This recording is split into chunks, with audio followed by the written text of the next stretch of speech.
Bismillahirrahmanirrahim. Assalamualaikum warahmatullahi ta'ala wabarakatuh. Bismillah walhamdulillah wassalatu wassalamu ala rasulillah Muhammad bin Abdillah wa ala alihi wa sahbihi wa man walah wa la hawla wa la quwata illa billahil aliyyil azim. Subhanaka la ilma lana illa ma 'allamtana innaka antas samiul alim. Rabbi shrah li sadri wa yassir li amri wahlul 'uqdatam min lisani yafqahu qawli. Alhamdulillah, segala puji bagi Allah yang telah memberikan kita semua banyak sekali kenikmatan sehingga kita dapat berkumpul dan belajar bersama. Itu karena suatu kenikmatannya Allah berikan kepada kita semua. Tak lupa sholawat serta salam kita tercurahkan kepada junjungan Nabi kita, Nabi Agung Muhammad SAW, yang mana adanya Nabi Agung Muhammad SAW, kita dijadikan sebaik-baiknya umat di muka bumi ini. Semoga kelak kita mendapatkan syafaat dari beliau Nabi Agung Muhammad SAW. Yang terhormat kepada Bapak Muhammad Zainil Akhlas MPD selaku dosen pembimbing mata kuliah Qawaid Nahwu 1, dan kepada teman-teman sekalian yang saya banggakan. Kami dari kelompok 1 akan mempresentasikan hasil diskusi kami, diskusi makalah kami yang berjudul Al-Kalimah Wa'un Wa'uha, dengan beranggotakan saya sendiri Linda Noviana, ada Uhtinal Farah Khadijah, Uhti Nurul Lailatul Falah, dan Tinwanul Fatihah. Langsung saja kepada pembahasan yang pertama, yaitu pengertian kalimah. Kalimah itu menurut ilmu nahwu adalah suatu lafaz yang berfaedah murakkab. Dengan kata lain, kalam itu suatu lafaz yang tersusun dan bermakna lengkap. Jadi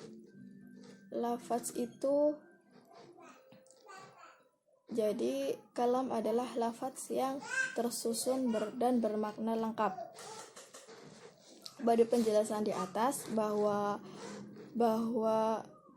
kalam adalah suatu lafaz, sedangkan lafaz itu suatu ucapan yang mengandung sebagian huruf hijaiyah. Berarti kalam itu suatu lafaz yang bermakna lengkap. Lafaz di sini itu ucapan yang mengandung beberapa huruf hijaiyah.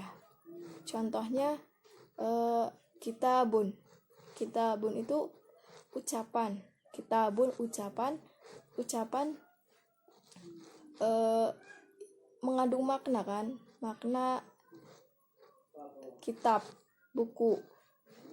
Sedangkan lafaznya itu kan suatu ucapan yang mengandung sebagian huruf hijaiyah. Huruf hijaiyahnya di sini kan ka, kaf, ta, dan ba. Jadi bisa dikatakan bahwa kalam itu suatu lafaz yang mengandung makna lengkap. Pada contohnya kitabun itu maknanya buku, dan lafaz itu suatu ucapan yang mengandung sebagian huruf hijaiyah. Huruf hijaiyahnya itu ka, ta, dan ba. Yang kedua yaitu kan tadi kalam disebutkan bahwa suatu lafaz yang berfaedah murakkab. Nah, murakkab di sini itu tersusun. Jadi kalam itu tersusun dari kalimat yang satu ke kalimat yang lain.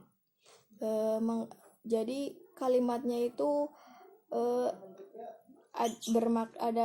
ada fa'il, ada fi'il, ada fa'il, dan ada mubtada, ada khobar. Jadi kalimatnya tersusun. Contohnya Zaidun qaimun. Zaidun itu kan mubtada dan qaimun itu khobar. Jadi kalimatnya itu tersusun. bahwa kalam itu yang pertama lafaz di sini ucapan yang mengandung sebagian huruf hijaiyah, dan yang kedua kalam itu murakkab, kalimatnya tersusun di sini itu mengandung fiil fa'il, mubtada khobar. Jadi kalimatnya itu tersusun, ada mubtada, ada khobar, ada fiil, ada fa'il. Selain daripada itu, penjelasan tadi di atas termasuk juga syarat-syarat daripada kalam. Adapun syarat-syarat yang lain seperti mufid dan wada yang akan dijelaskan oleh saudari Farah. Kepadanya kami persilakan. Sekian dari saya. Wassalamualaikum warahmatullahi ta'ala wabarakatuh. Syarat yang ketiga dari kalam yaitu mufid atau bermakna, yakni ma'afada fa'idatan yahsunus sukutu minal mutakalim wasami alaiha. Ungkapan berfaedah yang dapat memberikan pemahaman sehingga pendengarnya merasa puas. Puas di sini berarti sudah tidak ada lagi kejanggalan antara si mutakalim yang berbicara dengan muhatab yang diajak bicara. Mereka sudah sama-sama puas, sama-sama paham, dan tidak menimbulkan lagi pertanyaan.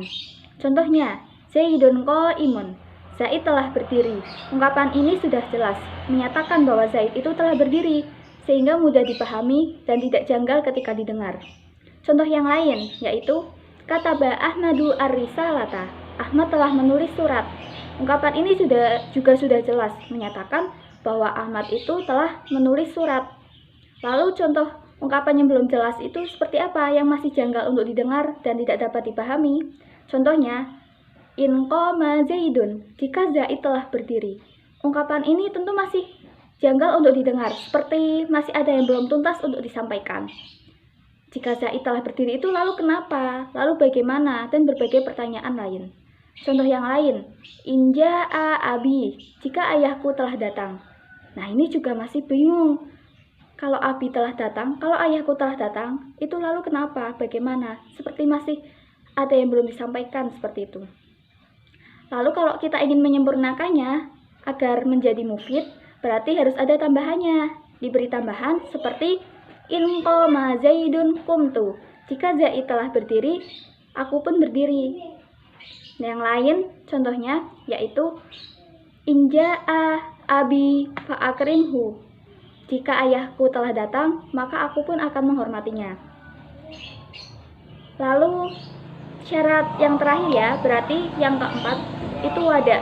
Wada yakni ja'lul lafzi dalilan ala maknan. Menjadikan lafaz agar menunjukkan suatu makna atau pemahaman. Dan pembicaraannya itu harus disengaja serta menggunakan bahasa Arab, karena nahwu ini membahas kaidah-kaidah bahasa Arab, bukan bahasa yang lainnya ya. Jadi ungkapannya pun harus berbahasa Arab. Menurut ahli ilmu nahwu, jika ada orang yang mengigau lalu pembicaraannya itu baik menggunakan bahasa Arab maupun bukan, itu tidak termasuk wada, karena pembicaraan orang yang mengigau itu tidak sadar secara spontan dan tanpa disengaja. Jadi tidak termasuk wada. Syukran. Kalimat yaitu suatu lafaz yang digunakan untuk menunjukkan makna yang bersifat mufrad atau tunggal. Kalimat ini berbeda dalam bahasa Indonesia. Dalam bahasa Indonesia, kalimat yaitu susunan atas beberapa kata, sedangkan dalam bahasa Arab, kalimat yaitu kata. Dalam bahasa Arab, susunan dalam beberapa kata disebut dengan jumlah. Perbedaan kalam dan kalimat. Kalam yaitu suatu lafaz yang digunakan untuk menunjukkan makna yang bersifat musnad, susunan. Sedangkan kalimat yaitu suatu lafaz yang digunakan untuk menunjukkan makna yang bersifat mufrad atau tunggal. Kalimat sendiri dibagi menjadi 3, yaitu isim, fi'il, dan huruf. Isim yaitu setiap lafaz yang digunakan untuk menunjukkan sesuatu tanpa mengenal adanya perbedaan waktu, seperti manusia, tumbuhan, hewan, dan lain-lain. Ciri-ciri isim sendiri ada 4, yaitu biasanya huruf akhir dijarkan atau dikasrahkan. Contoh Bismillahirrahmanirrahim. Yang kedua, bertanwin. Contoh madrasatun. Yang ketiga, beral. Contoh as-sholatu. Dan yang ketiga, biasanya didahului oleh huruf jar. Huruf jar itu apa saja? Min, ila, an, ala, fi, ba, kaf, dan lam. Contoh minal baiti. Fi'il. Fi'il adalah setiap lafaz yang menunjukkan suatu kejadian pada waktu tertentu. Fi'il dalam bahasa Indonesia biasa kita sebut dengan kata kerja. Bedanya dalam bahasa Arab itu adalah kata-kata yang memiliki waktu yang berbeda-beda. Itu dibagi menjadi 3. Yang pertama itu fi'il madhi, yang kedua fi'il mudhari, dan yang terakhir adalah fi'il amr. Yang pertama fi'il madhi. Fi'il madhi adalah fi'il yang menunjukkan waktu yang telah lampau. Contohnya itu kataba, berarti artinya ia telah menulis. Dan yang kedua itu fi'il mudhari. Fi'il mudhari adalah fi'il yang menunjukkan waktu yang akan datang atau yang sedang berlangsung. Contohnya yata'allamu, berarti artinya ia sedang belajar. Dan yang terakhir adalah fi'il amr atau kata perintah. Itu fi'il yang menunjukkan perintah untuk melakukan sesuatu. Contohnya ijlis, berarti artinya duduklah. Terus alamat fi'il atau tanda-tanda fi'il itu ada 4. Yang pertama, bisa dimasuki dengan qad. Jika sesudah qad itu fi'il mudhari, berarti artinya mungkin. Terus jika sesudah qad itu fi'il madhi, berarti artinya telah. Contohnya qad yaqumu zaidun. Terus yang kedua, bisa dimasuki sa. Sa itu artinya cepat dalam waktu. Contohnya sayadhabu, sa'arifu. Terus bisa dimasuki dengan saufa. Saufa itu artinya tidak langsung, masih lama, ada jarak. Tadi tidak langsung ya, tadi ada jarak. Itu contohnya saufa ta'lamun. Terus yang terakhir itu bisa dimasuki dengan ta'nis. Contohnya qara'at, katabat. Dan materi yang terakhir adalah huruf adalah lafaz yang tidak memiliki makna apabila dia tidak ada kalimat sesudahnya. Jadi dia itu tidak bisa berdiri sendiri. Contohnya wawu, contohnya wafila itu tidak memiliki arti apabila sesudahnya tidak ada kalimat. Tetapi jika sesudah huruf wafila itu ada kalimat, berarti ia memiliki arti. Terus huruf dalam bahasa Indonesia biasa kita sebut dengan kata depan atau sambung, kata sambung. Terus huruf itu lafaz yang tidak disisipi dengan tanda isim dan tanda fi'il.